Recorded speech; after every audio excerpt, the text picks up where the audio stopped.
저는 그동안 제일 충격적이고 제일 나쁜 말이었다고 생각하는 게 그래도 내 집은 마련하셔야죠. 이 말이 전 너무 싫어요. 집값이 엄청 이렇게 높고 앞으로 떨어질 건데 내 집은 그냥 아무 생각 없이 막 사요? 자기 집도 싸게 사야죠. 그래서 내 집 마련도 투자할 것처럼 해라.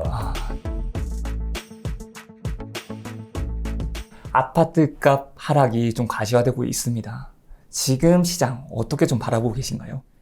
여기서 중요한 건 지금 시장인데요. 저희가 결국엔 투자를 하거나 내 집 마련을 하거나 어쨌든 미래를 전망해야 되는데 저희가 가장 잘못하는 게 현재에 대해서 잘 파악을 못하는 경우가 많아요. 근데 현재를 제대로 알아야 미래를 전망할 수 있거든요. 네. 그래서 말씀하신 것처럼 현재를 잘 좀 아실 필요가 있죠. 그런 측면에서 지금 한국의 부동산 시장은 두 가지가 되게 중요합니다. 첫 번째는 거래량이 급감하고 있어요. 많이 급감했나요? 그러니까 예를 들어서 서울의 아파트가 뭐 많이 거래될 때는 한 달에 10,000호 정도, 10,000채 정도가 거래되고 네. 못해도 한 뭐 5,000채, 3,000채 이 정도 되는데 지금 6월 시점으로 거의 뭐 760, 770채밖에 안 됐어요. 거의 반토막동의 반의 반토막. 그렇죠. 뭐 네. 예전에 아주 좋았을 때 대비하면 뭐 10분의 1 도막 난 거고 그만큼 이제 수요가, 그러니까 거래가 감소하고 있다는 거죠. 네. 그러니까 예를 들어서 지금 여러분이 만약 서울의 아파트를 한 채 사신다 그러면 1,000명 중에 1명 들어가는 겁니다. 그 정도로 지금 매매를 하시는 분들이 없는 것 같네요. 그렇죠, 그렇죠. 그러니까 여러분들이 이게 학교 다닐 때도 1% 들기 힘들잖아요. 네. 1,000명 중에 1명이 0.1%잖아요. 그러니까 지금 부동산 사시면 아주 소수에 들어가시는 거고. 그러니까 거래가 준다는 건 어떤 의미를 갖고 있냐면 주택 수요가 감소한다는 얘기예요. 수요가 감소해서 거래가 감소하고 있다는 거고요. 두 번째는 그러면서 가격이 상승세가 멈추고 하락세가 시작되고 있습니다. 네. 그래서 이것도 되게 중요한 변화인 거죠. 계속 오르기만 하던 한 2년 동안 오르기만 하던 집값이 이제 좀 하락세를 보이고 있는 상황입니다. 수요가 떨어져서 하락세로 이어지는 걸까요? 일단 이렇게 볼 수 있는데요. 네. 그 거래량이 감소하는 건 수요가 감소한 게 맞아요. 살 사람이 없으면 거래가 안 되죠. 그런데 살 사람이 없어도 집값은 안 빠질 수 있어요. 맞아요. 예전에 보니까 거래량은 많지 않은데 신고가 나는 경우들도 좀 있더라고요. 그렇죠. 네. 그러니까 뭐냐면 집을 갖고 있는 사람들이 싸게 안 팔면 그럼 집값은 안 빠져요. 그래서 그냥 거래만 안 될 뿐이죠. 근데 지금 가격이 조금씩 하락하고 있다는 건 집을 갖고 있는 분들이 조금씩 시장에 내놓고 있다는 겁니다. 근데 내놨는데 네. 살 사람이 없어요. 그럼 어떻게 해요? 또 가격이 좀 더 떨어질 수 집을 가격을 좀 낮춰서 내려놓죠. 그런 초기 구간이라고 보시면 될 것 같습니다. 그러니까 집을 일단 내놨다가 시장에 보니까 살 사람이 없어요. 그러니까 가격을 좀 낮춰볼까 하면서 지금 약간 이런 분위기라고 보시면 될 것 같습니다. 근데 작년까지는 정말 분위기가 뜨거웠잖아요. 그런데 갑자기 이렇게 냉랭해진 이유가 있을까요? 갑자기 뜨거웠기 때문에 갑자기 냉랭해질 수도 있어요. 그게 시장이에요. 그게 자산 시장이에요. 근데 정말 이번에 무서울 정도로 갑자기 딱 얼어붙은 것 같거든요. 그렇죠. 근데 어쨌든 그런 변화를 할 때는 트리거, 계기가 필요한데 네. 지금 계기는 일단 금리 인상입니다. 금리가 올라가기 시작하니까 사람들이 매수할 수 있는 여력이 줄어들고 아파트 내지 집을 사는데 심리가 좀 위축되는 거죠. 그러니까 수요가 일단 감소하는 거죠. 이런 거 말고 또 다른 요인도 있을까요? 경기에 대한 우려가 좀 있는 겁니다. 그래서 경기가 불안하니까. 네. 그런데 가장 핵심적인 건 그거예요. 가격이 너무 올랐어요. 가격이 너무 올라서 네. 이 높은 가격을 버텨줄 수 있는 수요가 많지 않다는 거예요. 당연하잖아요. 집값이 싼 금액이 아니잖아요. 그렇죠. 집값이 예를 들어서 막 평균적으로 50% 정도 올랐는데 서울의 집값 같은 경우에 그런데 우리가 소득이 50%는 못 증가했잖아요. 거기다 대고 소득이 안 증가하면 누군가 돈을 더 꿔주거나 이러면 되는데 그것도 잘 안 되니까 본질적으로는 집값이 많이 올라서 시장에 살 사람들이 줄어들고 있습니다. 그럼 부동산은 이제 말씀하신 것처럼 금리도 봐야 되고 조금 더 거시적으로 봐야 될 것 같은데 지금 고환율, 고금리, 고물가까지 모든 물가도 다 오르고 있는 것 같아요. 이러한 시장에서 이런 상황이 지속되면 좀 부동산 시장에는 어떤 영향을 미칠 수 있을까요? 그러니까 거시적인 상황이 예를 들어서 시장에 다르게 영향을 미칠 수가 있어요. 이런 거죠. 경기가 좋아서 금리를 올립니다. 그럼 고금리잖아요. 네. 근데 경기가 좋으니까 고금리더라도 집값은 오를 수 있어요. 고금리 자체가 집값에 영향하고 이렇게 뭐랄까 인과관계가 있다는 건 아닌 거죠. 그 이면에 있는 내용들. 근데 지금 금리가 인상되고 이런 게 물가가 가파르게 오르고 뭐 그 이면에 또 스태그플레이션이라고 하는 그 경기 위축에 대한 우려가 있으니까 이걸로 뭐 고금리 이렇게 대표되니까 그런 심리들이 응집되면서 수요가 감소하는 걸로 나타나는 겁니다. 그러니까 이게 근데 갑자기 바뀌긴 좀 힘든 상황으로 가고 있다. 사람들이 물론 마음이 금방 바뀌긴 하지만 뭐랄까 거시적인 환경이 바뀌거나 그리고 아까 계속 제가 말씀드리지만 집값이 너무 비싼 상황이기 때문에 근본적으로 한계가 있다. 단기적으로 봤을 때는 좀 좋지 않는 상황일 것 같은데 그럼 중장기적으로 봤을 때는 좀 시장이 어떻게 흘러갈 수 있을까요? 경제학에서는 장기와 단기를 구분하는 기준이 있어요. 그러니까 모든 경제를 구성하는 요소들이 모두 바뀔 때를 장기라고 그래요. 뭐 생산 요소라고 하기도 하는데 어쨌든 그런 투입 요소나 이런 요소들의 여건이 모두 바뀔 때. 근데 그 중에서 한 가지 안 바뀌고 바뀔 때는 단기라고 해요. 그래서 저희가 생각하고 1년이 단기야, 2년이 단기야, 3년 단기야 이렇게 얘기하기는 좀 힘들고 네네. 그렇게 모든 게 바뀌면 장기에는 무조건 시장은 바뀌게 돼 있어요. 여건이 다 바뀌니까. 그래서 우리는 시간에 대한 그 개념보다도 그 요소들, 시장을 구성하는 요소들이 어떻게 바뀔 거냐에 대한 관심을 가지셔야 돼요. 상황이 변화할 수 있는 요건을 봐야 되는 거네요. 그렇죠. 제가 생각하기에 내년에 집값이 반등합니다. 이걸 어떻게 맞죠? 그래서 저는 일자를 말씀하시는 분들은 좀 안 믿어요. 그걸 어떻게 맞히냐는 거죠. 대신 이런 요소들이 바뀔 때는 시장이 바뀔 겁니다. 라고 이야기해야죠. 그게 장기인 거예요. 그러면 그 장기적으로 봤을 때 어떤 요소들? 이게 중요한 것 같은데요. 그래서 장기에는 무조건 모든 게 바뀐다. 그래서 빠지던 집값도 장기에는 오를 수 있고 오르던 집값도 장기에는 빠질 수 있다. 네. 이런 게 가정이 중요하고요. 그러면 이거죠. 어떤 가정이 바뀌어야 되냐면 가장 중요한 게 결국엔 가격으로 움직이는 건데 수요와 공급이 바뀌어야죠. 그러면 수요면 뭐냐면 이제 가격이 떨어져서 살 사람들이 다시 많아져야 돼요. 사야 되는 심리가 바뀌어야 되는 거네요. 심리도 바뀌고 내가 살 수 있는 여력도 증가해야 되죠. 월급이 많아진다거나 아니 집값이 내려간다거나. 그렇죠. 네. 그렇죠. 근데 그래서 만약에 집값이 안 떨어지면 시간이 오래 걸리는 겁니다. 소도 계속 모아야 되니까. 네네. 근데 갑자기 올해 말에 집값이 폭락했어요. 그럼 여력이 생기죠. 그럼 내년부터 회복하는 거예요. 네. 이게 이제 수요 여건이고 공급 요건은 또 뭡니까? 팔 사람이 지금 너무 많아요. 네. 다 팔고 나면 팔 사람이 없을 거 아니에요. 그쵸. 그럼 이제 집값이 오르겠죠. 공급 요건과 수요 요건 이 두 가지가 다 일치화돼야 되는 거네요. 그렇죠. 그게 장기고 그때 되면 무조건 시장은 바뀐다는 거예요. 그 시기를 예측할 수는 없지만 없죠. 네. 그 대신 그건 여러분이 보실 수 있잖아요. 감내할 만한 수요다. 이 가격이다. 그럼 수요가 증가하겠구나. 그리고 또 공급도 이제 많이 팔았구나. 이런 것들은 다 체크가 가능합니다. 그래서 날짜를 맞추려고 하지 마시고 그 요인의 변화에 대해서 관심을 가지시라는 거예요. 위원님도 여러 가지 지표를 보실 텐데 그 중에서 그럼 가장 집값에 영향을 많이 미칠 거라고 생각하는 지표 혹시 있을까요? 집값에 영향을 미친다는 것보다 우리가 부동산 시장 현황을 정확하게 파악할 수 있는 가장 중요한 지표는 거래량이에요. 거래량이요? 이게 선행 지표라고 볼 수 있을까요? 아니면 후행 지표라고 볼 수 있을까요? 선행 지표일 수 있어요. 거래량. 네. 거기서 거래량을 통해서 심리를 읽을 수 있어요. 지금 같은 시장은 진짜 거래량이 말씀하셨던 것처럼 진짜 좋았을 때보다 10분의 1 정도로 떨어졌으니까 그렇죠. 지금 정말 심리가 안 좋은 거고 그렇죠, 거래량이 그렇죠. 떨어진 거죠. 그래서 지금 같은 상황을 제가 뭐 하나만 보여드릴게요. 이게 아주 간단한 그래프인데요. 가격은 수요 공급으로 이루어지죠. 그래서 여기가 가격이고 여기가 이제 거래량인데 이게 수요 그래프고 여기가 공급 그래프인데 수요와 공급이 만나서 가격이 결정되잖아요. 그런데 잘 보세요. 수요가 감소하면 여기 밑에가 거래량인데 거래량이 감소하지 않습니까? 그러면서 가격은 떨어지잖아요. 그래서 거래량이 감소할 때 가격도 같이 떨어진다는 건 지금 수요가 감소하고 있다는 얘기예요. 수요가 감소하기 때문에 다시 또 가격까지 영향을 미칠 수가 있는 거죠. 그렇죠, 그렇죠. 네. 그래서 거래량이 되게 중요한 거. 거래량이 또 중요한 이유는 부동산 지표에서 여러 가지 중요한 게 굉장히 많아요. 그런데 저는 객관적인 지표가 아니라고 봅니다. 특히 가격 같은 거.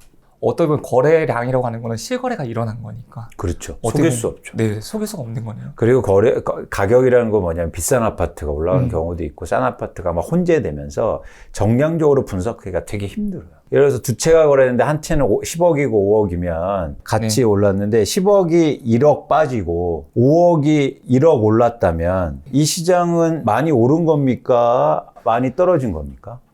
약간 헷갈리죠. 네. 헷갈리죠. 애매하네요. 그렇죠. 근데 거래가 한 채 됐다, 두 채 됐다는 명확하게 이렇게 구별할 수 있잖아요. 그래서 거래량을 저희가 정량적으로 부동산 시장을 객관적으로 분석할 때 거래량 굉장히 중요한 지표. 거래량을 상당히 잘 봐야 되는 네, 거네요. 네, 네. 그럼 혹시 거래량은 어디서 주로 보세요? 거래량은 서울 부동산 정보 공개. 부동산 정보 공개? 예, 네. 그렇게 이제는 쳐보시면 나오고, 그리고 또 실거래 거래량은 국토부에서 제공하는 실거래 정보 공개 사이트에 가보시면 또 거래량 일일이 다 체크하실 수 있고, 각 단지별로. 그리고 뭐 통계청이나 아니면 한국부동산원. 한국부동산원. 네, 이렇게 가보시면 다 공개된 자료입니다. 그리고 또 자료를 보실 때 그렇게 공개된 자료가 중요해요. 야야, 너만 알아. 이런 것들은 자료로서의 의미가 없어요. 그건 시장을 대표할 수도 없을 거고, 네. 그리고 그걸 통해서 판단할 수 없죠. 그래서 여러분이 어떤 투자를 하시고 내 집만 하실 때, 야, 너만 알아? 귓속으로 몰래 하는 정보는 정보도 아니고, 그거는 사기입니다, 사기. 역시 나만 아는 건 절대 나만 아는 게 아니에요. 그렇죠. 다 같이 알 수 있는 정보가 진짜 객관적인 거죠. 그리고 되게 공개된 자료들. 어, 다 모두 다 알 수 있는 거죠. 지금 말씀 주신 사이트들, 확인할 수 있는 사이트들. 좋습니다. 그런 사이트에서 진짜 확인하고 거래량이 늘고 있는지 줄고 있는지 이런 맞아요. 걸 잘 파악해야 되겠네요. 맞아요. 그러면 매월 좀 파악해 주는 게 좋을까요?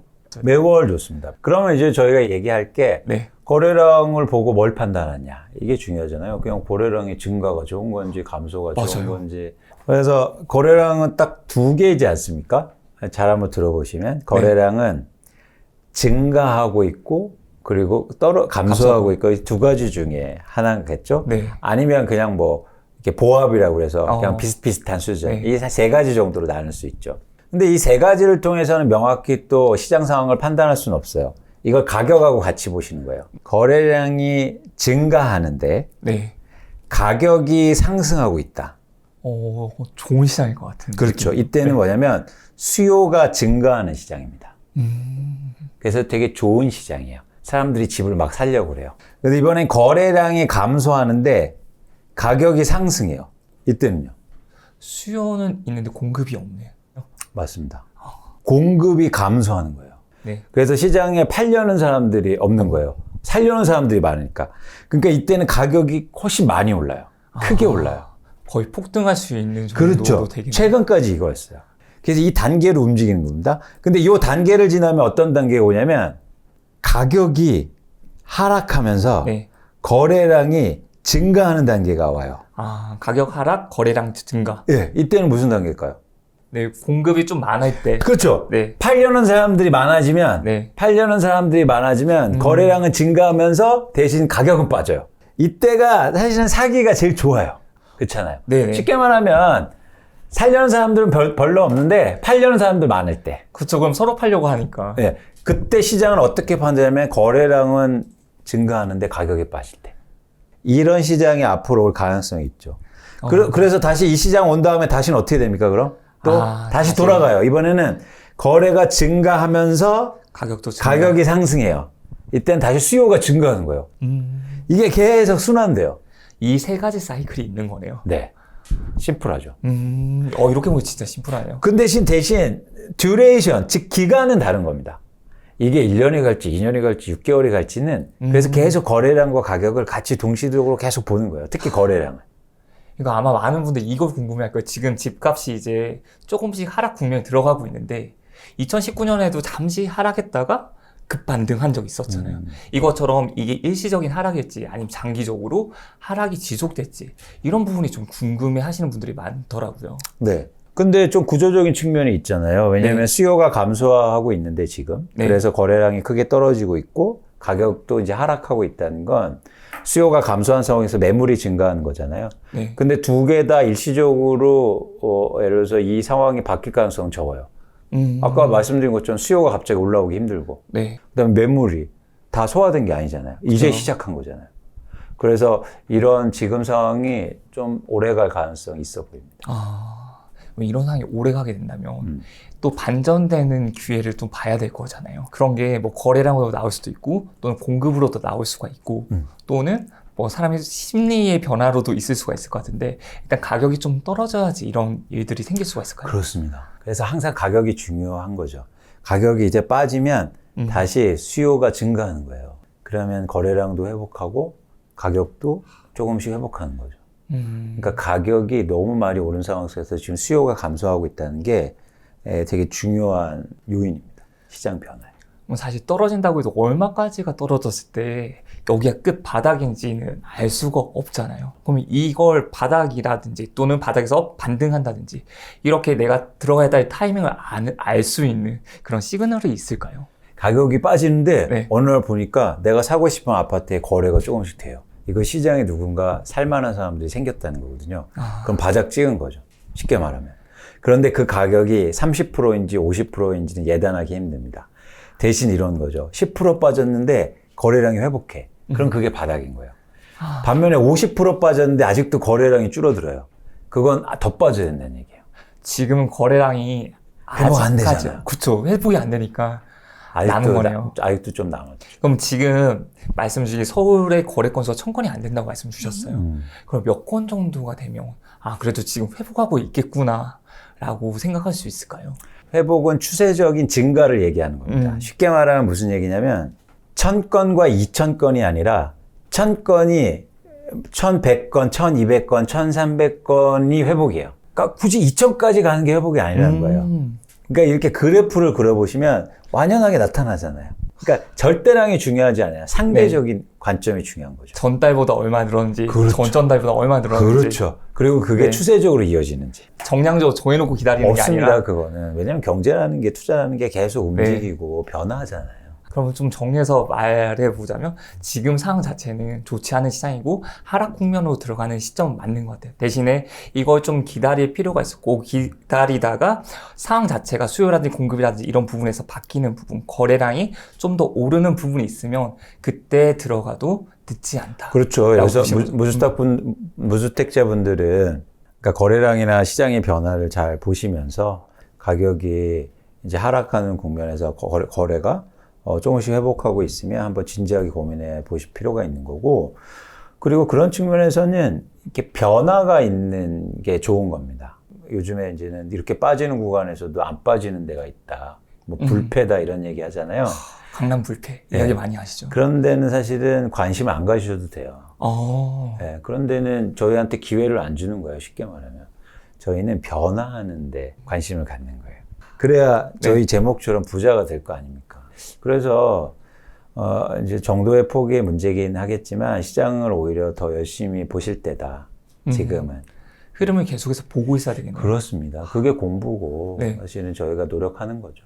그럼 지금 금리를 계속해서 올리고 있잖아요. 그 이유가 물가를 잡기 위한 걸로 알고 있거든요. 네. 근데 그러다 보니까 또 경기 침체의 우려가 있을 수도 있는 것 같아요. 네. 왜냐면 경기 침체를 막기 위해서 다시 또 금리를 인하할 수도 있는 거잖아요.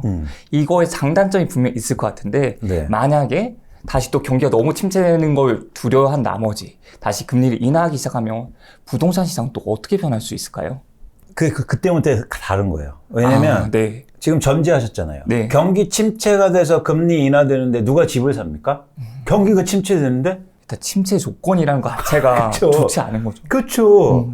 그래서 일본 같은 경우에는 1990년대 초반에 부동산 버블이 생겼어요. 그러니까 네. 80년대 후반부터. 그러다가 90년대 초반에 버블이 꺼지기 시작해요. 집값이 막 오르니까 일본에서 중앙은행이 금리를 막 올렸어요. 기준금리를. 그러니까 집값이 빠지죠.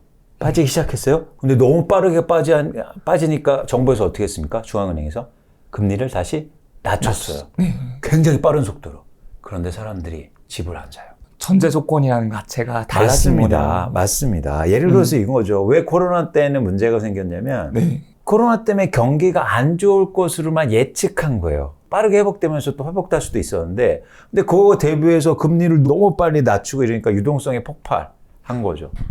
그러니까 그거 대비해서 그게 다 자산시장으로 가서 이런 문제인데, 아까 전제했듯이 지속적으로 경기 침체가 돼서 어쩔 수 없이 금리를 내리는 구간이다? 이건 후행적이잖아요. 네. 선행도 아니잖아요. 코로나가 발생해서 경기가 나빠질 거라고 예측해서 미리 금리를 낮추는 거하고, 그리고 경기가 침체되고 있어서 금리를 낮추는 거하고 촉구는 완전 다르죠. 경기가 침체되는데 누가 집을 삽니까? 내가 내년에 지금 직장 잘릴 수도 있는데.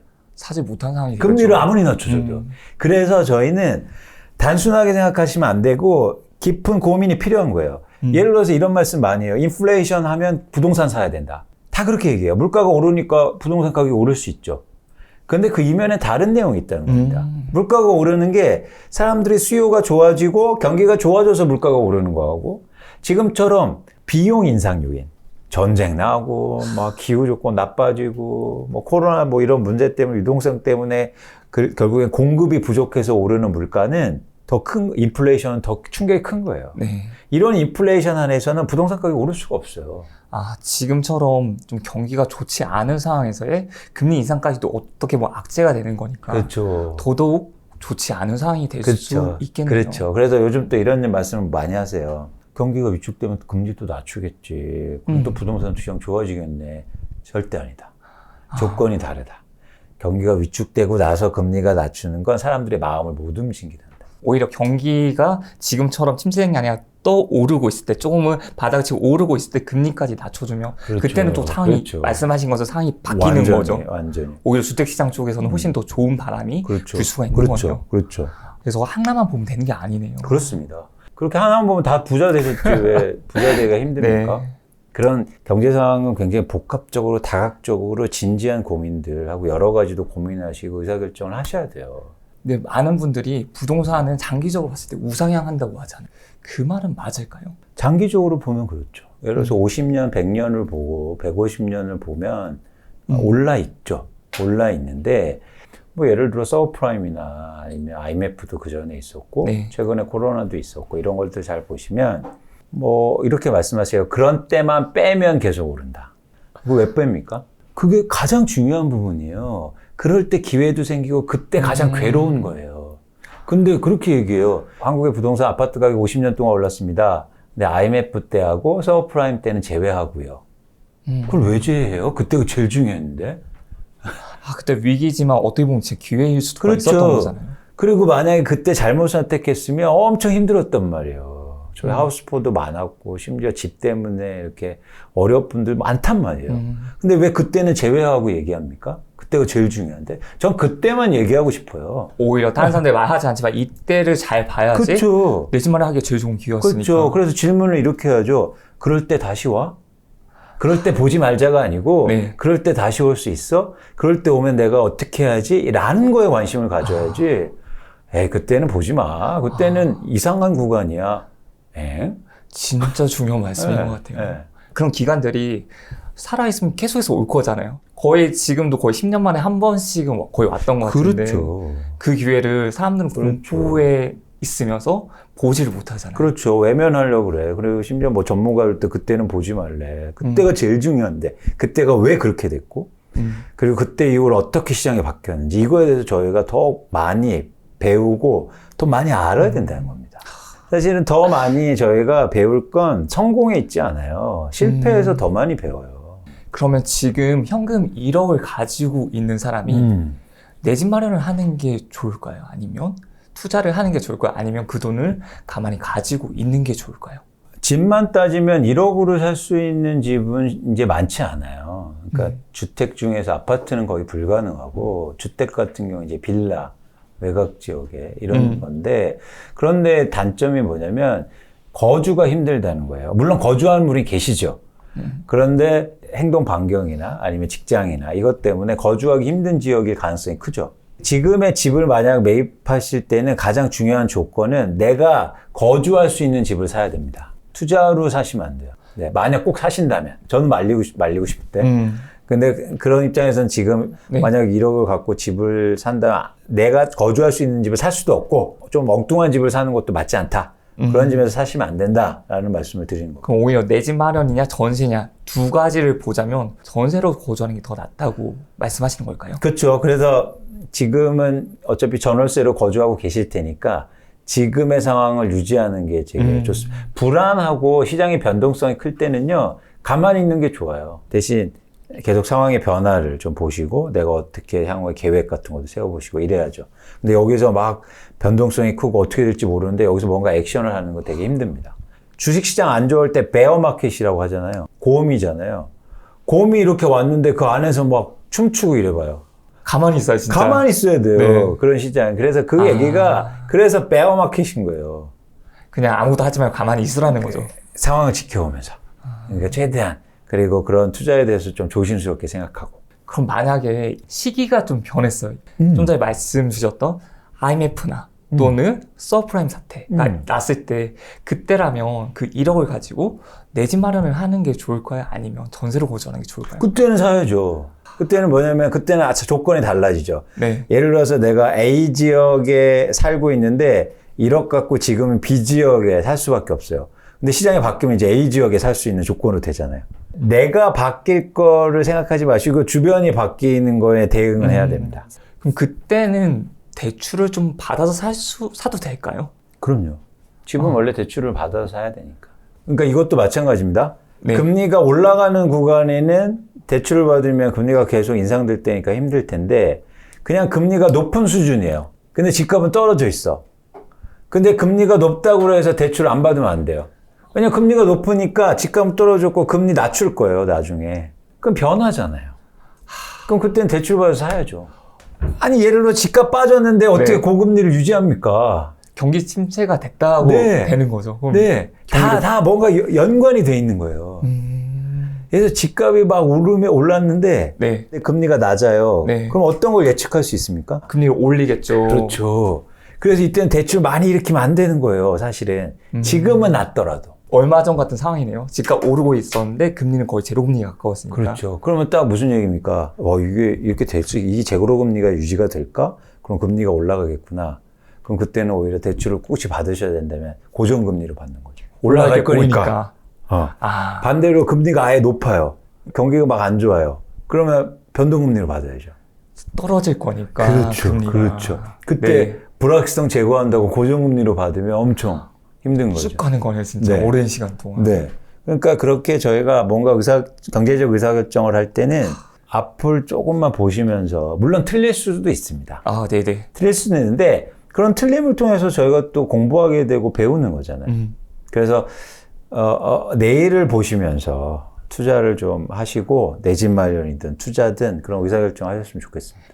조금 더 멀리 내다볼 수 있는, 그게 없으면 고정금리를 선택할지 변동금리를 선택할지 이거 하나만 선택을 하더라도 내 돈 세이브할 수 있는 거잖아요. 맞습니다. 그러면 이전에 SBS와 인터뷰에서 부동산 시장의 공급은 그냥 우리 일반적으로 하는 공급이 아니라 다주택자들이 매물을 내놓는 거라고 말씀을 하신 적이 있습니다. 네. 혹시 이게 무슨 의미인지 말씀해 주실 수 있을까요? 시장 가격은 수요와 공급이 만나서 결정이 되죠. 그래서 수요는 집을 살려는 분들이고 사람들이고, 공급이라는 걸 많은 분들이 좀 착각을 하고 계신 것 같아요. 보통은 분양해서 그렇죠, 하는 공급을 그렇죠. 보고 있죠. 그렇죠. 근데 분양은 조금 길게 봐서 공급일 수도 있겠지만 시장 가격에 영향을 받지는, 지금 우리가 마주하는 가격은 분양보다도 시장의 매물이 결정해요. 그게 공급이죠. 네. 집을 갖고 있는 사람들이 얼마나 매물을 내놓느냐. 전 그게 공급이라고 봐요. 가격을 결정하는. 그래서 특히 코로나19 때 보면 매물이 급감하거든요. 사람들이 집을 안 팔아요. 근데 왜 집을 안 팔았을까요? 더 오를까 봐. 그러니까 공급이 감소하는 거예요. 그런데 앞으로는 공급이 증가할 겁니다.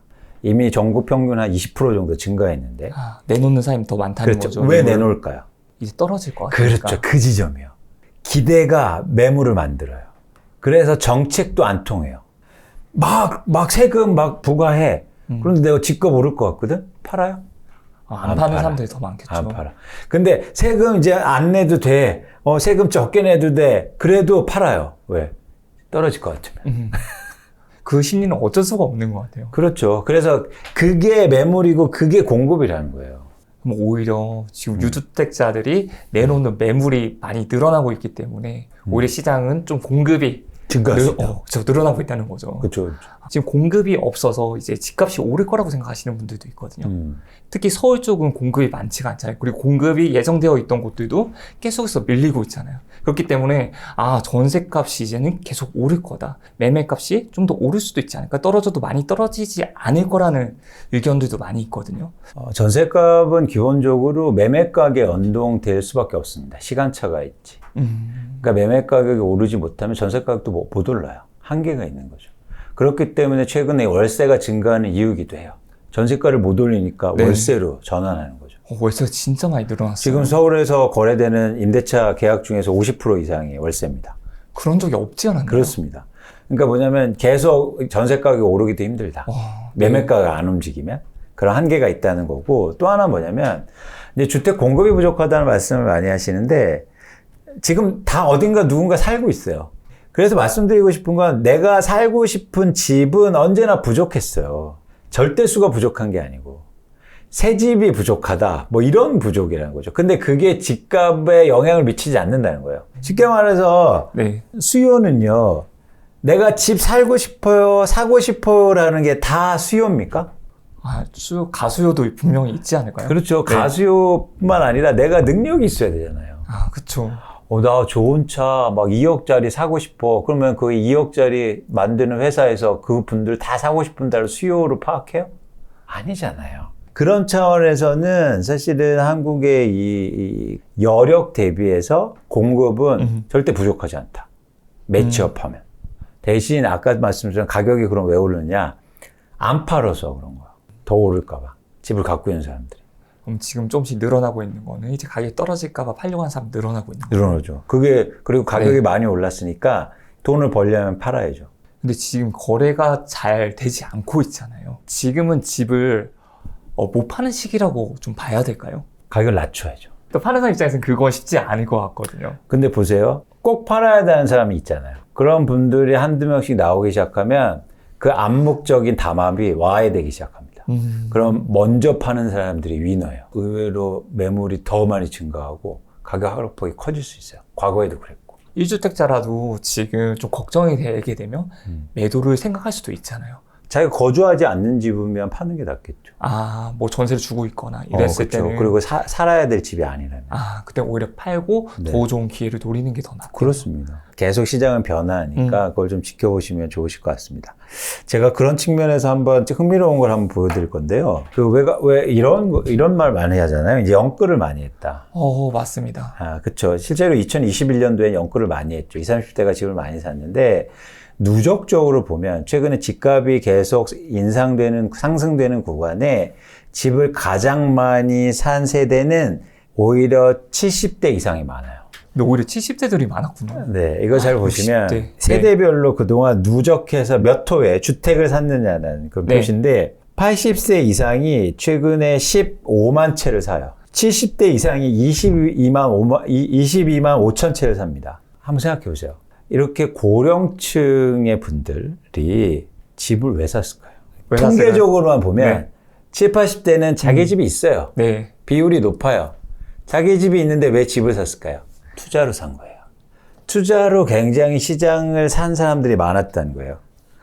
그래서 네. 이거 잘 보시면 세대별로의 주택의 호수의 변화를 보여드린 건데 비중의 변화인데 쉽게 말해서 최근에는 집이 어떻게 변했냐면 60대가 갖고 있는 집을 59세 이하가 사고 네. 그리고 70대 이상이 샀습니다. 60대의 비중만 줄고 50대 이하 70대 이상 늘었네요. 네. 이게 40세하고 50세가 비중이 증가한 건 이해가 돼요. 자기 집에 살기 위해서 내 집 마련을 한 걸 수도 있죠. 네. 근데 왜 60대가 줄었을까요? 60대는 대부분 자녀들의 출가하는, 그래서 자녀들한테 주거 여건을 확보하기 위해서 집을 팔든지 자금 확보를 했을 가능성이 높아요. 근데 이 집을 50대가 사가고 네. 또 70대가 사갔죠. 70대는 왜 샀을까요? 다시 투자하는 거예요. 근데 이걸 통해서 제가 말씀드리고 싶은 건 한국의 집값이 오르려면요. 70대 이상이 집을 사줘야 돼요. 왜냐면 70대가 가장 돈이 많기 때문입니다. 순자산 보유 비중이에요. 부채 빼고. 네. 60대 이상이 4억 3천을 들고 있어요. 근데 30대는 8,600이잖아요. 네. 8,600 갖고 있는 30대 어떻게 집을 삽니까? 서울 집값이 오르려면 70대 이상이 사줘야 돼. 그런데 너무 많이 샀어요. 더 이상 살 수가 없어요. 근데 아이러니하게도 흥미로운 건 뭐냐고 너무 많이 샀다는 건 이 지표로 보여드릴게요. 이거는 내 자산에서 부동산이 차지하는 비중입니다. 60대 이상은 내 자산에서 거의 90%가 부동산이에요. 와. 어떻게 집을 더 사요? 그러면 이 얘기가 돼요. 이게 집값이 계속 오르려면 네. 70대가 갖고 있는 집을 30대가 사줘야 돼요. 아. 불가능하다. 지금 가격이 높으니까 불가능하다. 받아줄 수가 없죠. 그렇죠. 여력도 안 된다. 그런 상황에서는 지금 70대가 이제 집을 오히려 팔기 시작하는 구간이 나와요. 근데 이게 누가 받아줄 수 있냐가 전 궁금한데 받아줄 수 없기 때문에 집값은 빠질 수밖에 없는 거예요. 그래서 만약에 70대 이상 분들이 집을 많이 갖고 계시다. 그러면 진지하게 고민이 필요한 거죠. 아. 흥미로운 건 제가 다시 정리해 드릴게요. 네. 자, 집값이 올랐는데 20, 30대가 산 게 아니다. 70대 이상이 투자 목적으로 많이 샀다. 그런데 70대 이상이 갖고 있는 집을 누군가 더 비싼 가격에 사줘야 집값은 계속 오른다. 그런데 지금 그 집을 받아줄 세대는 없다는 거예요. 10대 분들이 충분히 받아주시는 수요가 20, 30대 또는 40대까지에서 늘어나야 되는데 그게 지금 불가능한 수준이니까 그렇죠. 그 가격이 너무 비싸서 감당할 수 없는 수준이니까 그렇죠. 아직까지 시간이 좀 많이 걸리겠네요. 크게 많이 걸릴 수도 있다. 그러니까 네. 70대 이상은 집을 바로 사실 수가 있어요. 돈이 여력이 있으니까. 있으니까. 네. 그래서 70대가 시장에 들어오면 집값이 이렇게 급등할 수도 있어요. 그렇게 생각을 못 해봤던 것 같아요. 돈이 있으니까. 근데 20, 30대는 시간이 많이 필요해요. 그리고 또 금리에도 더 민감하죠. 그쵸. 대출을 받아야 되는 양 자체가 달라지는 거죠. 네. 그리고 사실 이렇게 직장에서도 퇴직하시고 이런 분들이 많기 때문에 그런 어떤 DSR이나 이런 규정 때문이라도 70대 이상은 대출받기가 힘드실 겁니다. 그래서 이 물건을 제가 볼 때 받아줄 세대가 없다는 거예요. 갑자기 외국에서 막 외국인들이 사주면 되죠. 그런데 네. 그러기 쉽지 않다. 그쵸. 네. 지금 내 집 마련 고민하시는 분은 결국 내가 집을 매수를 하고 싶은데 언제 사야 될지가 가장 큰 문제인 것 같거든요. 그럼 그런 타이밍을 좀 어떻게 잡을 수 있을까요? 일단 첫 번째 중요한 타이밍은 내가 여력이 되냐는 거죠. 그 여력은 내가 노력해서 생기는 걸 수도 있지만 두 번째는 상황이 바뀌어서 생길 수도 있습니다. 아까 말씀드렸잖아요. 집값이 떨어지면 내 여력이 생기는 거죠. 그 시점이 좋은 시점이에요. 대부분 의사결정 어떻게 하실 수가 있냐면 집값이 떨어질 때 집을 잘 못 삽니다. 떨어질 더 것 떨어질까 봐. 같아요. 내 여력은 커지고 있는데. 반대로 집값이 오를 때 대부분 집을 사죠. 더 오를 것 같으니까. 그런데 내 여력만 보면은 집값이 떨어지는 건 되게 좋은 이슈잖아요. 그래서 그런 것 중에서 내가 충분한 여력이 생길 때 사시는 게 좋은 타이밍이다 보는 거죠. 더 떨어질 건 우려하지 마시고. 그리고 더 한 가지 시장의 변화도 읽으셔야 되는데 아까 말씀드린 것처럼 거래량이. 집값은 계속 떨어지는 것 같은데 거래량이 회복하네? 그 두 가지가 교집합이 되면 좋을 것 같아요. 네. 그러니까 그런 시장, 거래량의 변화가 다시 회복하는 구간하고 내가 여력이 다시 생기는. 그게 딱 맞추는 시간이 있어요. 어렵죠. 근데 네. 어렵기 때문에 저희가 한번 해볼 만하죠. 그리고 그런 어렵기 때문에 기회도 생길 수 있는 거죠. 그렇죠. 그래야 우리가 경제적 자유도 얻고 그렇게 될 것 아닙니까? 그러면 지금 떨어지는 걸 많은 사람들이 위기라고 생각하고 좀 힘들어 하시잖아요. 근데 그렇게 생각하기보다 오히려 위원님 말씀처럼 오히려 나한테 기회가 올 수 있으니까 조금 더 내가 미래가 어떻게 변할지를 고민을 해보는 시간을 갖는 것도 그럼요. 도움이 되겠네요. 그럼요. 그래서 미래에 대해서 이런 거죠. 그러니까 영어 단어로 그러니까 worry 있잖아요. worry. 걱정하다. 네. 걱정하다는 그냥 미래에 대비 없이 막 걱정만 하는 거잖아요. 그런데 저희가 미래에 대해서 대비하는 것도 다른 의미거든요. 그렇죠. 열심히 또 공부도 하고 내가 그런 하셨죠. 과정이 필요합니다. 2022년 상반기 부동산 시장을 희망 고문이었다라고 말씀을 하셨습니다. 네. 혹시 왜 그렇게 말씀을 하셨을까요? 그러니까 시장 참여자들이 두 부류가 계실 거 아닙니까? 집을 갖고 있으신 분들. 이분들은 더 오를 것 같은데 새로운 정부도 막 규제 풀어주고 그다음에 좀 완화해주고 세금도 깎아주고 이러면 집값 재건축 이런 규제 완화도 해주면 집값 막 올라야 되는데 안 올라요. 기대보다. 희망은 있는데. 그렇죠. 이번에 대통령이 바뀌면 급등할 거다. 이렇게 말씀하셨던 그렇죠. 분들도 많이 있거든요. 그렇죠. 막 전문가 나와서 급등한다면 오릅니다 이랬는데 안 올라요. 근데 또 무주택자분들도 있잖아요. 반대편엔 많이 떨어질 것 같았는데 또 안 떨어져. 그러니까 그런 관점에서는 서로 양측에서 다 희망 고문의 시장이었다라고 보는 건데 과도기에는 그럴 수밖에 없습니다. 방향성이 안 정해졌으니까. 네. 근데 그 와중 속에서 시장이 먼저 그 신호들은 나타나고 있는 거죠. 가장 큰 신호는 네. 거래량 감소. 그죠? 상반기에 가장 큰 이슈라고 네. 저는 보고 있습니다. 그럼 앞으로 윤 정부의 부동산 시장, 부동산은 어떻게 될 거라고 보시나요? 지금 이제 임기가 이제 시작되고 5년 정도가 남았습니다.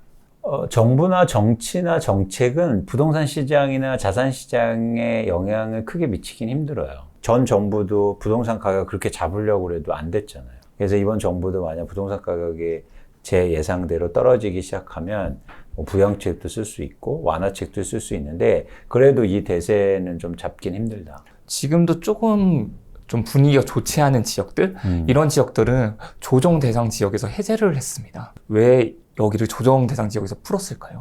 조정 대상 지역에서 풀면 가장 바뀌는 건 대출 규제가 완화되거든요. 그래서 집을 이제 살 수 있는 사람들이 증가하는 거죠. 돈이 없다가 대출해 준다니까. 그런데 그것도 저희가 본질적으로 생각을 해볼 필요가 있어요. 집값이 막 오를 땐 조정 대상 지역으로 선정되면 좋아했습니다. 정부가 여기를 보고 있는 건 오르는 지역이구나. 찍어줬다. 근데 지금은 반대로 조정 대상 지역을 해제하니까 해제해서 좋대요. 반대도 지정 대상 지역을 선정해서 나쁠 수도 있고 지정 대상을 해제해서 나쁠 수도 있잖아요. 네. 근데 그거는 그 상황이 만드는 거예요. 지금 뭐 대구나 이런 지역 보시면 집값이 계속 떨어지고 미분양이 증가하고 있는데 네. 조정 대상 지역 해제시키고 대출 많이 해줄게 사세요라고 하면 사실 겁니까? 떨어지고 있을 땐 쉽지 않죠. 그렇죠. 더 떨어질 것 같잖아요. 그 기대감 있잖아요. 근데 대구 같은 데가 지금 거래량도 회복하지 않는다는 거죠. 그러면 현저하게 바닥은 또 아니라는 거예요. 그러면 쉽지 않다. 그래서 조정 대상 해제라는 이런 정책의 변화가 시장에 미치는 영향은 제한적이라고 보는 겁니다. 예전에 부산에서 원래 규제 지역이었는데 규제 지역 풀자마자 다들 버스 타고 다 내려가서 매수하고 이랬던 적이 있었는데 어떤 한편에서는 대구도 이제 풀어지게 되면 좀 그런 현상이 일어나지 않을까 기대를 하시는 분들도 있는 것 같아요. 그런데 그때랑 지금은 다르다. 그렇죠. 시장 상황이 있죠. 왜 그렇잖아요. 겨울에는 호빵 맛있었는데 여름에는 호빵 맛 없지 않습니까? 그런데 여름에도 계속 호빵 먹자 그러면 어떡해요. 상황이 달라졌으면 그 자체의 속성이나 그 자체의 수요 공급도 당연히 달라지게 되는 거예요. 그러면 이 말 나온 김에 지금 규제 지역도 풀고 풀리지 않고 뭐 예를 들어 세종 지역 같은 경우는 네. 규제가 그냥 여전히 그대로더라고요. 근데 나머지 광역시들이나 지방 중소도시들은 좀 규제가 많이 풀렸는데 이 지방 도시들 좀 어떻게 시장이 흘러갈지 한번 말씀해 주실 수 있을까요? 지방은 지금 수요가 더 빨리 감소해서 시장의 위축 상황이 좀 더 장기화될 가능성이 좀 높아 보이고요. 네. 일부 지역을 빼고는 매물이 그렇게 급증하는 곳은 아니에요. 네. 그러니까 쉽게 말해서 지방은 상대적으로 투자 수요 내지 투기 수요로 갖고 있는 분들이 수도권보다는 상대적으로 적어요. 그렇기 때문에 변동폭은 크진 않을 거예요. 그런데 지속적으로 좀 부진한 그런 모습이지 않을까라고 예상하고 있습니다. 지역을 좀 예를 들어서 말씀 주실 수, 예를 들어 대구는 어떻게 좀 예상하시는지. 지역별로 말씀드리기 좀 힘들지만 여러분 이제 공통적으로 한번 보자고요. 아까 말씀드린 것처럼 가격 변동폭이 큰 지역이 있어요. 대표적으로 아까 말씀드린 뭐 대구나 세종이라든지, 네. 그다음에 요즘에는 대전이라든지 이런 지역의 변동폭이 큰 지역은 상대적으로 투자 수요가 많았던 지역이에요. 이런 지역은 이제 앞으로 가격 변동폭도 크고 그런 불확성이 큰 거죠. 반면에 일반 지방, 다른 기타 지방 지역들은 상대적으로 투자 수요가 그렇게 많지는 않았어요. 그런 지역은 시장이 위축돼도 하락폭이라든지 변동폭이 좀 적을 수는 있죠. 근데 보면 대부분의 또 대도시들, 우리로 말하면 광역시들이 투기 수요가 몰렸던 지역이 많아서 전반적으로 같은 변동폭이 좀 같이 커지지 않을까라고 생각은 하고 있습니다. 그러면 이거는 그냥 제가 궁금해서 한번 여쭤보는 건데 인구가 점점 감소하면서 지방 도시들도 소멸하는 도시들이 많을 텐데 그러면 나중에 실제로 경기가 좋지 않고 하면 더더욱 좀 지방 소멸이 빨리 가속화될 것이다. 이런 이야기들도 많은데 혹시 이런 점들은 위원님께서는 어떻게 생각하고 계신가요? 그 인구 변화에 대한 시장의 영향은 아까 세대별로 집을 사는 거하고 좀 다른 차원이에요. 그죠? 인구의 네. 절대수니까. 네. 그건 근데 장기적인 영향을 이제는 걱정하시는 거고 변화를 보시는 건데 시장이 안 좋아지면 인구 감소 얘기를 해요. 꼭 나와요. 꼭 나와요. 그리고 노령화. 음. 이런. 근데 아까 말씀드렸죠. 노령 세대가 집을 더 산다고. 저는 인구를 통한 부동산 시장 장기 전망은 맞지 않다. 아, 네. 네, 그리고 그거는 상황에 따라서 바뀔 수 있다고 판단하고 있습니다. 그래서 물론 인구가 감소하고 가구수 감소하고 고령화되는 건 부동산 시장 전반적으로는 안 좋아할 수 있고 상승의 탄력폭을 줄일 수는 있겠지만 그것 때문에 영원히 빠진다? 그것 때문에 이런 건 아니다. 시장에 또 변화가 일어날 수 있다고 보고 있습니다. 그러면 지방 소멸이 되는 부분은 또 어떻게 혹시 생각하시나요? 지방 소멸도 네. 인구가 감소하다가 갑자기 증가할 수 있잖아요. 그걸 누가 알아요? 네. 미리 그렇게 예측해서 지방은 다 없어질 거야. 네. 이런 걱정을 미리 하실 필요가 전혀 없어요. 너무 장기의 일을 미리 고민할 필요는 없다는 거죠. 장기에 어떤 일이 벌어질지 누가 아무도 예측하기 어렵죠. 일단 모든 게 바뀌는데. 그죠? 예를 들어서 투자를 한다고 했을 때 또는 내 집 마련을 한다고 했을 때 하락장이 시작되고 나서 적게 내린 물건이 있을 거고 좀 많이 내린 물건이 있을 거잖아요. 선택을 할 때 어디를 선택을 하는 게 더 좋나요? 두 가지 스텝이 필요한데요. 첫 네. 번째는 많이 빠진 게 좋습니다. 또 더 빠질 수도 있지 않을까요? 집은 사용 가치가 있기 때문에 네. 사용할 수 있잖아요. 그러니까 주식은 계속 빠질 수 있어요. 주식 쓰는 사람 보셨어요? 삼성전자 어떻게 주식- 써야 될까요? 네. 저는 삼성전자 주주인데 나는 네. 삼성전자 주식을 집에서 쓰고 있다.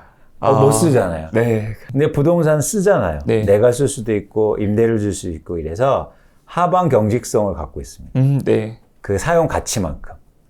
그래서 떨어진 건 회복할 수 있어요. 그래서 떨어진 걸 보시는 게 중요해요. 두 번째 조건은 네.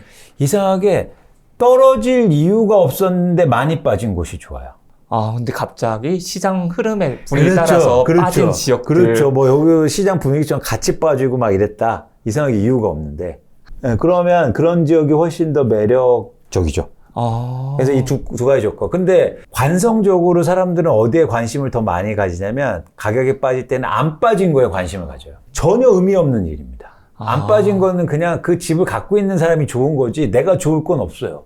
나중에 얘를 가지고 있다가 오를 때도 그럼 비슷하겠네요. 조금 오를 가능성이 높은 거고. 그렇죠. 적게 빠졌다는 거는 거기는 오히려 실수요가 더 많고 좀 전에 말씀드렸던 걸 본다면 이제 좀 수요가 너무 많은 곳이 아니라 투자 수요가 많은 곳이 아니라 일반적인 수요가 많다라는 지역이 될 수 있겠네요. 그렇죠. 그래서 전반적으로 보면 여러분들이 오히려 역설적으로 보실 때 변동폭이 큰 게 좋다는 거예요. 변동폭이 오히려 크고 주변 상황이 별로 나쁘지가 않은데 시장 흐름 때문에 많이 내린 그런 아파트, 그런 지역을 선정하는 게 더 낫다는 좋습니다. 거기서 플러스 이제 내가 또 거주할 수 있는 지역이면 내 집 마련할 수 있는 곳. 그러면 네. 너무 딱 매치업이 되는 거예요. 말씀해 주셨던 것도 찾아보면 분명히 있긴 할 것 같거든요. 근데 앞으로 보세요. 네. 이거는 여러분들이 떨어지는 거 하락을 또 지역별로 체크할 수 있잖아요. 네. 그거를 이제 보시는 거예요. 예측하는 게 아니라. 그래서 의사결정하면 되잖아요. 요새 어플 같은 것도 진짜 잘 나와 있더라고요. 그럼요. 그 실거래가도 다 보일 수 있으니까. 그래서 요즘에 뭐 오히려 안 빠지는 곳만 이렇게 유난히 더 부각되고 이러는데 그런 데는 하등 관심 가지실 필요가. 여러분들이 그 집에 살고 있으면 괜찮죠. 안전하고 안 빠지니까. 근데 내가 무주택자인데 왜 안 빠지는 집에 관심을 가집니까? 그건 안전한 게 아니다. 안전한 거는 가격이 안 빠진 게 안전한 게 아니라 가격이 빠져서 싸진 게 안전한 거예요. 일단 살 때 내가 싸게 사는 게 그렇습니다. 중요한 거예요. 그게 중요해요. 주식도 마찬가지예요. 맞아요. 주식도 싸게 사는 게 중요한 거죠. 그렇죠. 근데 주식은 아까 말씀드린 것처럼 계속 빠질 수 있기 때문에 이제 유의를 하셔야 돼요. 하방 경직이 없죠, 거기는. 그래서 부동산이 투자하고 내 집 마련해서 돈 벌기가 오히려 쉬울 수도 있습니다. 그래서 일반 우리 이웃들이 부동산으로 돈을 많이 번 이유이기도 해요. 말씀하셨던 것처럼 쌀 때 사면 너무 좋아요. 이제 하락할 때 그 저점을 잡으면 너무 좋은데 그렇죠. 잡기가 쉽지 않잖아요. 그렇죠. 그때는 멘탈적인 것도 좀 잡아야 될 거고 맞습니다. 용기도 내야 되고 미리 맞습니다. 알아야 될 텐데 맞습니다. 하락장 때 내가 잡을 수 있는 용기를 가질 수 있는 그런 방법이 있을까요? 하락장 때 내가 그런 마음이 생겼을 때는 그 이후로는 뉴스를 끊으십니다. 그 다음에 흔들리지 않고 그냥 액션 하시면 돼요. 그 다음에 뉴스를 보지 마요. 마음에 딱 결정했을 때. 딱 결정하고 나서 매수하고 난 다음에 아니, 매수 마음만 결정하고. 매수 마음만 결정하고 나서 그 다음에 이제 마음 결정했으니까 액션 할 텐데. 네. 근데 왜냐면 마음 결정하고도 다음 뉴스 보면 또 떨어졌다 하면 계속 액션을 미루게 되잖아요. 조금씩 더 미루면서 아 그래 나는 최저점 잡을 수 있어 더 미루고 하다가 좀 오르면 아 다시 떨어질 거야. 근데 더 오르잖아. 맞아. 아니야 나 저점을 보고 있으니까. 맞아. 이제 내 집 마련은 이제 그렇게 잡으면 될 것 같은데 투자를 한다면 혹시 지켜야 되는 원칙 같은 게 좀 있을까요? 투자를 한다면 가장 중요한 원칙은 그러니까 모든 투자의 원칙이기도 한 건데 네. 변화에 투자하는 거죠. 그러니까 내가 지금 시점에 투자하는 게 아니라 투자는 미래에 하는 거잖아요. 네. 현재에 하는 건 투자가 아닙니다. 그건 도박이죠. 옛날에 네. 길거리 같은 데 보면 이런 어떤 종이컵에 그 동전 하나 넣어놓고 막 저어요. 네. 딱 넣고 동전 어디 있습니까? 배팅해서 돈 거는 거잖아요. 이건 도박이죠. 왜냐면 과거와 현재에 투자하는 거니까. 네. 근데 투자는 미래에 하는 거기 때문에 항상 내가 생각하는 게 틀릴 수도 있고 변화할 수 있다는 생각, 지금하고 달라질 수 있다는 게 되게 중요한 마음가짐입니다. 제가 정말 좋아하는 말씀을 해주셨어요. 내 생각이 항상 틀릴 수도 있다. 그렇죠. 이걸 생각을 해야 되는데 보통 내가 생각한 게 어떻게 보면 내피셜이라고 보통 하는데 그게 맞을 거라고 생각하는 경우가 대부분이거든요. 맞죠. 그런 부분. 그러니까 결국에 우리가 변화를 보면서 투자를 하시고 네. 내가 경제적 활동을 하시면 좋겠다는 말씀 드리고요. 두 번째는 어쩌면 뭐 부동산도 그러지만 투자로 볼 때는 운이 되게 큽니다. 그러니까 운이 많이 적용돼요. 어쩔 수 없이. 그러니까 미래에 하기 때문에. 근데 운을 제가 컨트롤할 수 없잖아요. 제가 어떤 분한테 막 이렇게 돈을 많이 버신 분이 계신데 제가 물어봤어요. 어떻게 그렇게 돈을 많이 버셨습니까? 그랬더니 운이 좋았다 라고 하세요. 네. 제가 또 뭐라고 물어봤겠어요. 그럼 운은 어떻게 좋습니까? 그랬더니 그분이 착한 일을 많이 해라. 오늘 부르는 방법을 알려주셨네요. 어제도 착한 일을 많이 하시면서 네. 그래서 중요한 게 있어요. 운을 투자로 연결시키려면 불확실성을 줄여야 돼요. 내가 갖고 있는 불확실성. 근데 불확실성은 투자에서 뭐냐면 손실이 불확실성이 아니에요. 네. 그러니까 불확실성 결국엔 리스크인데 투자에서의 리스크는 손실이 리스크가 아니에요. 내가 예측하지 못한 일이 벌어질 거라는 게 불확실성과 리스크예요. 굉장히 다른 겁니다. 너무 다르죠. 손실 알고 있으면 그거는 내가 대처할 수 있으니까. 상관없어요. 네. 상관없어요. 내가 집을 사는데 집값 빠지는 거 알고 있어. 그건 리스크가 아니에요. 감내야만 할 수 있어요. 맞아. 감내. 근데 내가 예측하지 못하게 집값이 빠져. 이거 엄청난 리스크야. 분명 그런 상황이 있을 수 있거든요. 그럼요. 그게 투자에서 비일비재. 운으로 움직이니까. 그래서 불확실성을 줄이는 게 가장 좋습니다. 투자에는. 네. 그래서 다시 돌아가지만 아까처럼 시장의 변화도 있고 그리고 가격도 중요하고 그 불확실성을 줄이기 위한 노력들이에요. 싸게 사면 리스크가 줄잖아요. 그래서 싸게 사라고 하는 거죠. 그렇죠. 리스크 줄이기 위해서. 그렇죠. 그래서 이게 아주 사전적이고 평범한 말일 수도 있지만 가장 중요한 얘기입니다. 내가 생각지 못한 일이 벌어질 가능성을 잘 생각해서 그런 일이 벌어졌을 때 나한테 어떤 영향이 있을까? 그걸 내가 감내할 수 있을까? 그러니까 집값이 계속 오른다고 해서 집을 사놓긴 하지만 또 이면에 집값이 만약 20%, 30%, 50% 빠지면 어떻게 될까? 내가 이걸 감내할 수 있을까? 그때 액션하는 게 되게 중요하다는 거예요. 근데 나는 20% 정도 떨어질 거라고 생각을 했는데 떨어질 수 있다고 생각했는데 50%가 떨어진다면 안 되죠. 그때는 감내가 안 되는 거예요. 네. 그래서 그런 관점에서는 리스크, 특히 내가 생각지도 못할 일이 벌어질 거에 대한 마음 준비, 그거에 대한 리스크에 대해서 진지하게 고민하는 게 투자에서 굉장히 중요합니다. 그리고 마지막으로는 이게 여러 가지가 다 얽혀져 있는 건데 하나는 세상을 스톡으로 보지 말고 플로우로 보세요. 그러니까 얼마나 증가하고 얼마나 변하고 있냐. 네. 이게 중요한 거예요. 예를 들면 자 지금 금리가 인상되고 있잖아요. 네. 기준금리가 예를 들어서 1%에서 2%로 오릅니다. 사람들은 이래요. 2%도 적습니다. 그런데 중요한 건 지금 몇 % 오른 겁니까? 100% 오른 거죠. 100% 오른 거예요. 네. 세상을 플로우로 보면 이게 나와요. 그럼 엄청나게 오른 거예요. 그 순간에 그 시점으로 보면 2% 별거 아니야. 그런데 비교해 보면 다른 거예요. 플로우로 보면, 흐름으로 보면. 거기에 심리가 움직이고 그거에 따라서 자산 가격이 결정된다는 거예요. 절대 수준이 아니라. 오늘 위원님 나오셔가지고 가장 많이 말씀하셨던 게 플로우인 것 같아요. 흐름, 변화. 그렇죠. 이 단어를 가장 많이 말씀하신 것 같아요. 맞아요. 그게 그만큼 중요하니까. 엄청 중요하죠. 세상을 볼 때 변화의 관점으로, 플로우의 관점으로 읽는다는 건 완전히 세상을 다르게 볼 수 있다는 겁니다. 근데 예를 들면 이거예요. 우리 아이들이 어떤 애는 둘이 똑같이 80점을 맞아왔어요. 네. 둘 다 혼냈어요. 이러면 됩니까? 한 애는 70점 맞던 애가 80점 맞아왔어. 박수 쳐야죠. 그렇죠. 근데 어떤 애가 100점 맞다가 80점 맞아왔어. 그러면은 네. 좀 혼내주기도 하고 뭐가 문제니 물어봐야죠. 네. 근데 80점만 보고 다 혼내면 돼요? 아, 안 되죠. 다 이러고 있다고. 지금 투자에서.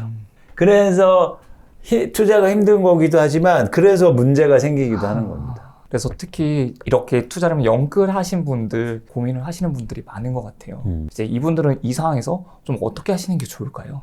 그때 당시에는 시점에는 고정금리보다 변동금리가 더 낮았으니까 변동금리로 또 대출을 많이 받아서 맞아요. 샀어요. 금리가 막 오르고 있습니다. 가처분 소득이 줄고 있어요. 집값이 그렇게 안 올라요. 그러면 심리적인 영향을 받겠죠.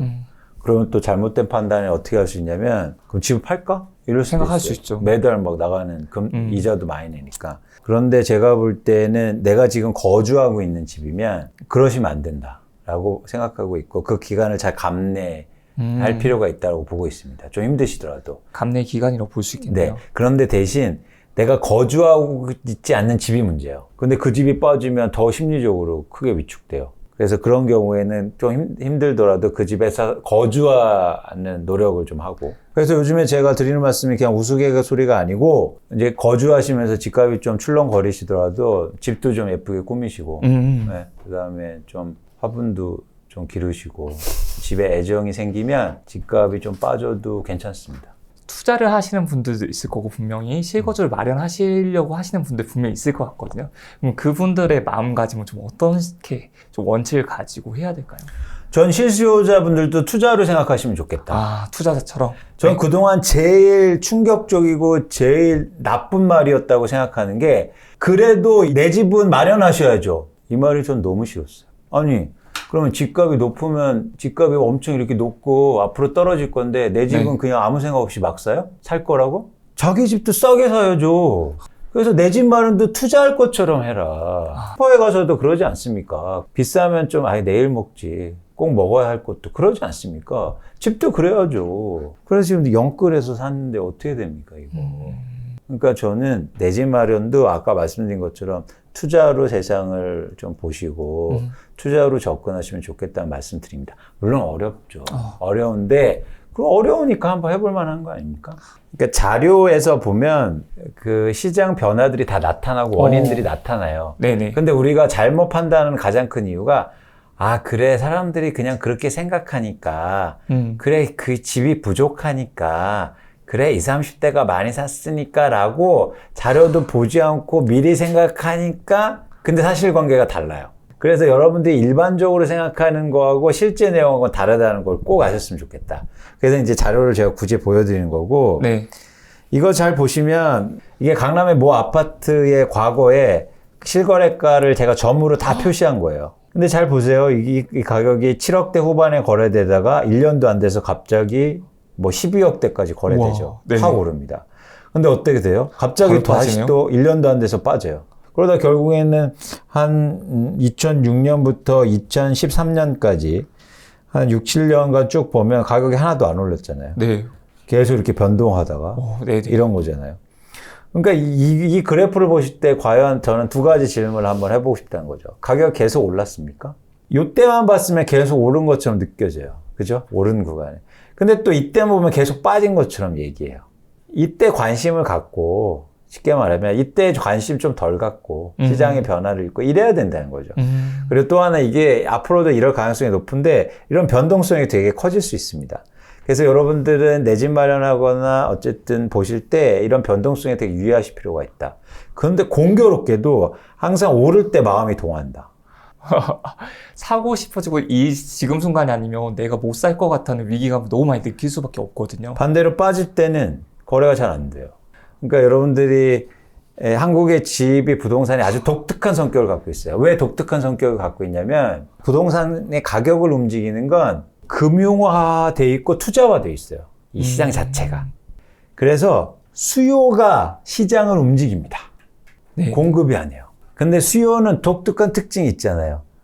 금방금방 바뀌어요, 마음이. 그래서 이렇게 변동폭이 큰 거예요. 시장의 수요가 움직이니까. 그래서 그런 어떤 기본적으로 전제를 여러분들이 아시면서 잘 대응하셨으면 좋겠다는 말씀을 드립니다. 제가 지금 보여주신 거에서 상당히 재밌는 걸 봤습니다. 네네. 그 뭐냐면 상승장에서는 점이 촘촘해요. 그렇죠, 맞아요. 근데 진짜 하락장에서는 점이 뜸은 띄엄 있고 맞아요. 내려가는 것도 아예 크게 하나 내려가고 네. 맞습니다. 그리고 수요도 많고 공급 자체도 있다 보니까 맞습니다. 가격이 오르는 구간이니까 그래서 이거 다시 한번 보면 저는 앞으로 한국의 부동산 가격이 당분간 이렇게 될 가능성이 커 보여요.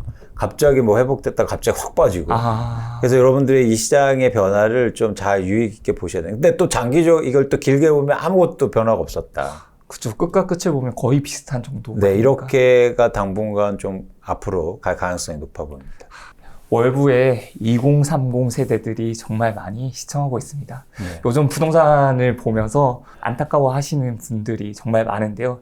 이렇게 20, 30대 이제 시청자를 비롯해서 월부 시청자분들께 부동산 관련해서 좋은 한마디 좀 부탁드리겠습니다. 그동안 20, 30대가 아까도 보여드렸지만 가장 집이 없는 세대. 그렇다 보니까 집값이 오르니까 가장 힘든 세대가 됐죠. 그래서 뭐 그게 좀 부정적인 말로 영끌이라는 얘기도 나왔고 했는데 여러분들은 솔직히 말씀드리면 이렇게 가격의 자산의 변동폭을 겪은 경험이 없잖아요. 시장은 굉장히 무섭습니다. 그리고 오히려 그 시장에서 얻는 기회가 더 크다는 거죠.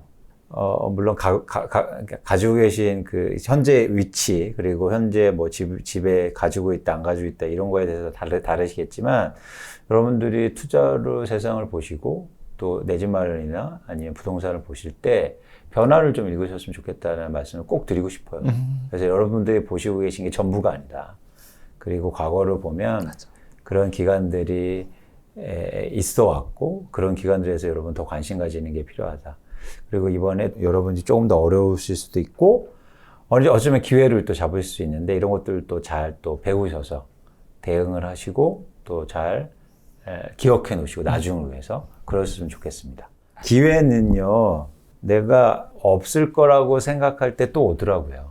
네, 그래서 여러분들이 그동안 좀 안타깝게 생각하죠. 집값이 많이 오르고 이러니까 심리적으로 압박도 하고 뭐 벼락거지다 이런 말도 많이 썼잖아요. 시장에 변화할 때 좀 뭐 힘드신 분들 계시겠지만 이런 것들을 잘 또 기회로 생각하셔서 여러분들이 잘 대응하셨으면 좋겠다는 말씀을 꼭 드리고 싶습니다.